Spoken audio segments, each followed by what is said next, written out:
तौण को धनो, कहा नाम है? तौण को घनो। वहां दो वैष्णव मिलकर के भजन कीर्तन कर रहे और ठाकुर जी के दर्शन की अभिलाषा कर रहे।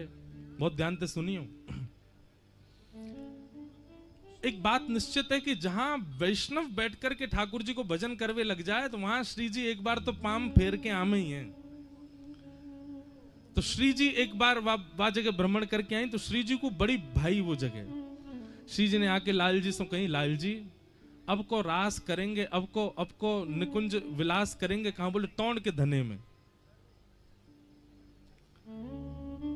आप आ जाओ। ठाकुर जी बोले कैसे आऊं?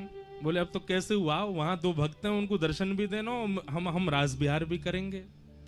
तो यही कलिकाल की घटना, आज से 500 वर्ष पुरानी घटना। ठाकुर जी श्रीनाथ जी मंदिर है, आ गई, आप लोग जाएंगे तो यहाँ आनी और जतिपुरा स्थान पड़ेगा, वहीं श्री जी बाबा को ऊपर स्थान है आज भी। ठाकुर जी मंदिर में खड़े और खड़े खड़े गुसाई जी के सामने घबराने लगे। गुसाई जी बोले जय जय कहा है गो, जय जय कहा है गो। ठाकुर जी बोले मिले छायो, मिले छायो, मिले छायो। मुसलमान आक्रांत आकर के मंदिर तोड़ देते थे और जे आकर के मुंह को अशुद्ध कर देगो, मेरो मंदिर तोड़ देगो, मेरो स्पर्श करेगो। गुसाई जी आदि बोले जय जय आज्ञा करो, कहा करें? बोले मुंह को लेके चलो यहां से। बोले कहां लेके चलें? कहीं भी लेके जाएंगे, इनके पास तो बड़ी सेना है, ये पकड़ लेंगे।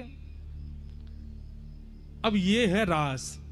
ठाकुर जी लीला अपने आप संवरण कर रहे हैं, अपने आप निर्मित कर रहे हैं। कोई से मिलवे के काज, कोई पे कृपा कर, यही को रास कह में। ठाकुर जी बोले मुंह को लेके चलो। अब इतनी जल्दी व्यवस्था कैसे हो? वास्तव में गाड़ी तो हुई नहीं, वास्तव में बैलगाड़ी भी बहुत कम लोगन पे होयो करती, और बैलगाड़ी भी कोई नेका थोड़ी। ठाकुर जी तो इतने भारी भरकम कैसे बैठे बैल पे, और ठाकुर जी को ऐसे बैलन में तो नहीं लेके जाएंगे गाड़ी में। वास्तव में गिरिराज जी में एक ही आदमी पे बैलगाड़ी। वात जाकर के मंदिर के लोगों ने कही भैया अपनी बैलगाड़ी दे दे, ठाकुर जी को लेके जानो। वो ने कही मेरे 2 बैल हैं, एक तो पधार गो, एक बूढ़ा बुजुर्ग है गो, गाड़ी जो है का बा को एक पहिया टूट गो, कैसे दूं? इतने में ही एक सद्दू पाणे नाम के वैष्णव रहो करते, उनने कही कि भैया मेरे पास एक भैंसा है, कहो तो मैं दे दूं। भैंसा भार झेल ले को ठाकुर जी को। मंदिर परिकर के लोग नहीं नहीं नहीं भैंसा पे नहीं बैठेंगे। अरे हमारे लाल जी भैंसा पे बैठेंगे। ठाकुर जी भीतर तो बोले मोकू मंजूर है, बुलाए लो। अरे जय जय भैंसा पे बैठोगे? इतकू आओ। जो लोग बोल रहे ठाकुर जी के पास गए। श्रीनाथ जी बोले तुम्हें पता भैंसा कौन है? बोले कौन है? बोले हमारी पत्नी कौन है? श्री यमुना जी, और यमुना जी के भैया यमराज जी, और यमराज जी को बाहन है भैंसा। हमारे साले साहब की गाड़ी है, वाकू लेके आओ, वहीं पे बैठ के जाएंगे हम तो। अरे हमारे सारे डोलो करें, वहां पे बैठ के हम डोलेंगे आज। गुसाई जी के बलिहार, जय जय बलिहार, आपकी छवि पे बलिहारी जाऊं, कैसी कैसे बानिक बना में अपने वैष्णवन पे कृपा करूं, यही रास है। महाराज भैंसा आयो, बाकू इत्र में नवायो, पूरा इत्र वाके खींचते, पूरी मालिश करी। ठाकुर जी बैठेंगे यहाँ पे, सुगंधित कर दियो। ठाकुर जी ऐसे से सहज है गए, अपने दोनों हाथ सीधे कर लिए, और एक हाथ कुम्मन दास के, एक हाथ चतुर्स दास के ऊपर रखो, दूसरा हाथ जो भी वासमय के अष्ट सखान में रहे उनके ऊपर, दोनों उनके ऊपर रखो। वे दोनों भी नेत्रन से आंसू बहाए, आहा कैसो आनंद। और श्री ठाकुर जी को देख के जैसे अब भैंसा चले कैसे मटक मटक के चला, ठाकुर जी कूदे वहां के ऊपर, और ज्यों ज्यों कूदे सो कभी यहाँ पे गिरे, कभी वहां पे गिरे, सब जगह ते संभाले। एक जगह भैंसा को जन कहा चंगाई जोड़ते दौड़ लियो, ऐसा दौड़ो अब ठाकुर जी गिर नहीं जाए। तो हाथ पकड़ करके ये सब भी दौड़े, सखा आदि सब रेन के कांटे में जाए करके, कोई के वस्त्र फट गए, कोई की धोती रच गई, कोई के पाम में कांटो लगो। ठाकुर जी बड़े मस्त दतुइयां दिख रही हैं, ठाकुर जी को आनंद आ रहा है। बोले आज तो आनंद ही आ गए हो, जा वाहन को वहीं धल्यो, यहीं पे बैठ के जायो करेंगे सब जगह। ठाकुर जी वहां पहुंचे। कुम्मनदास जी, शायद कुम्मनदास जी का ही पद है, भावे लालकू भावे तोड़ को धनो, लालकू भावे तोड़ को धनो। ठाकुर जी गए और वहां जाकर के ठाकुर जी ने मधुर प्रसाद पायो, और प्रसाद पाकर के ठाकुर जी अब सबन से बोले गाओ। सब गान लगे, एक एक पद के गान लगे। सो ठाकुर जी बोले अब सबरे चले जाओ, अब मुंह को एकांत में छोड़ दो।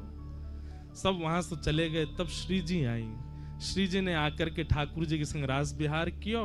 फिर दो वैष्णव वहां बैठ कर के कीर्तन कर रहे। ठाकुर जी ने उन पर अनुग्रह कियो, उनको दर्शन दियो, और दर्शन दे करके बोले अब वापस ले चलो। मिलेच भाग गए।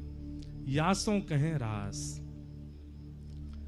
अपने वैष्णवन के काजे, अपने कोई प्रिय के काजे ठाकुर जी अपनी प्रभुता त्याग करके दौड़े चले आमे, वही है रास।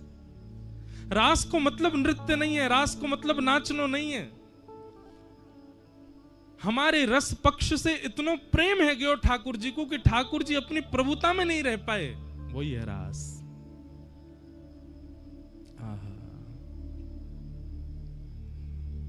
ठाकुर जी आ गए तो भगवान पिता रात्रि शरदोत्फुल्ल मल्लिका।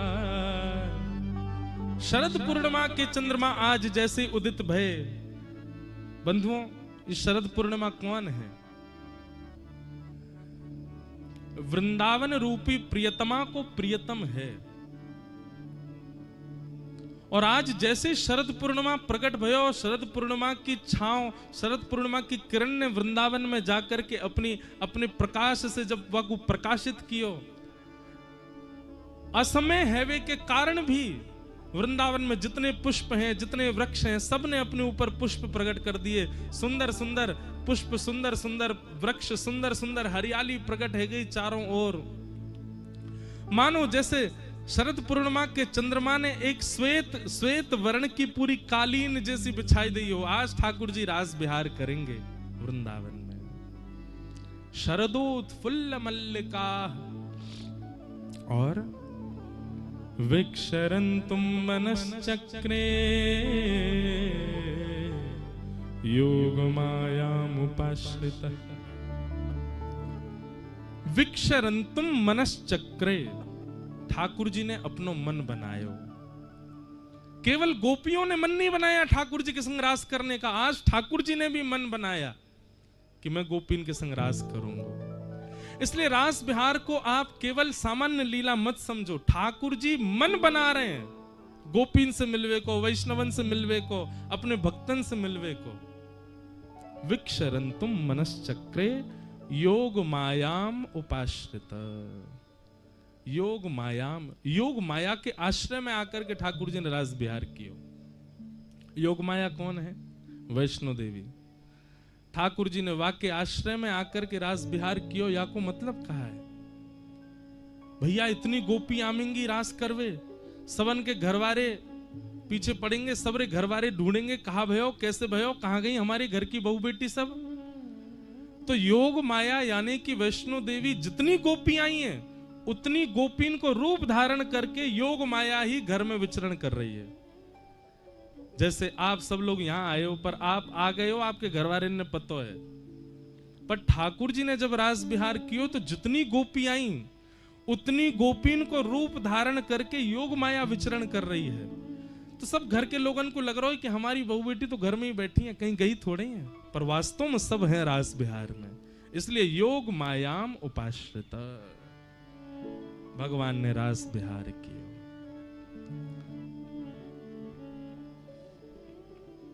देखो बंधुओं, एक बात सुनो, रास की एक विशेषता पूर्णिमा की, आप हर दिन ठाकुर जी के दर्शन करो, पर शरद पूर्णिमा के दिन आप कितने भी ठाकुर के दर्शन कर लो, सारे ठाकुर अद्भुत ही लगेंगे। चाहे वो आप बिहारी जी के करो, राधा वल्लभ जी करो, राधा रमन जी करो, गोपीनाथ जी करो, गोविंद देव जी करो, श्रीनाथ जी करो, अपने घर के ठाकुर जी को भी आप सजा के देख लियो, साल भर को श्रृंगार एक तरफ और शरद पूर्णिमा के दिन आपके घर के ठाकुर जी भी अद्भुत ही लगेंगे। क्यों? क्योंकि शरद पूर्णिमा को श्रृंगार आप नहीं करते हैं, ठाकुर जी स्वयं करते हैं अपना। श्री जी भी ना करें, शरद पूर्णिमा को श्रृंगार ठाकुर जी स्वयं करें। दूसरी बात, सब लोग ध्यान से सुनो, शरद थोड़ा थोड़ा मार्ग दे दो भैया, नेक नेक खिसक आओ यहां से। शरद पूर्णिमा की एक विशेषता और है,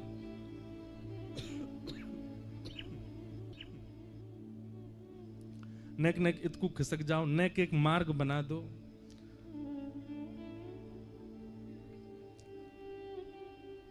और नेक नेक पीछे हुए जाइयो, आगे ते भी मार्ग दे दो, इधर जाओ, आप भी इधर सिमट जाओ, अपने आप ही हिले सब। तो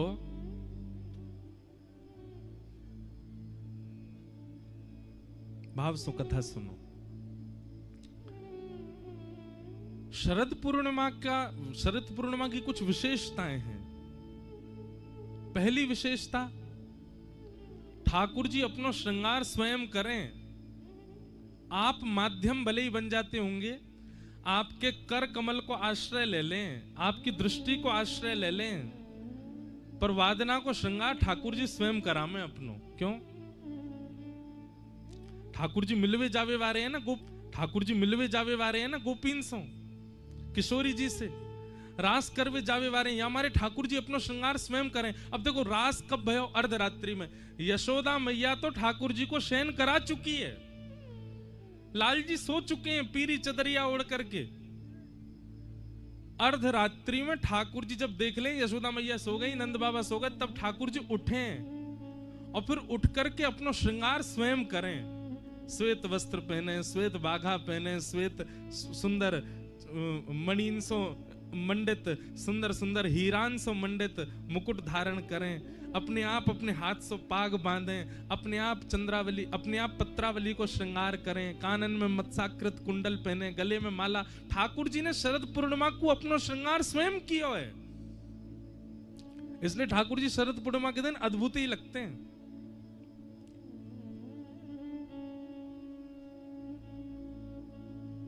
दूसरी शरद पूर्णिमा की विशेष बात, बाकी के दिन तो सब जामे ठाकुर जी से मिलवे, पर शरद पूर्णिमा पे ठाकुर जी आमे सबन से मिलवे, ये विशेषता है। बाकी के दिन तो सब जामे ठाकुर जी के दर्शन करवे, पर पूर्णिमा पर तो ठाकुर जी पधारे सबन से मिलवे।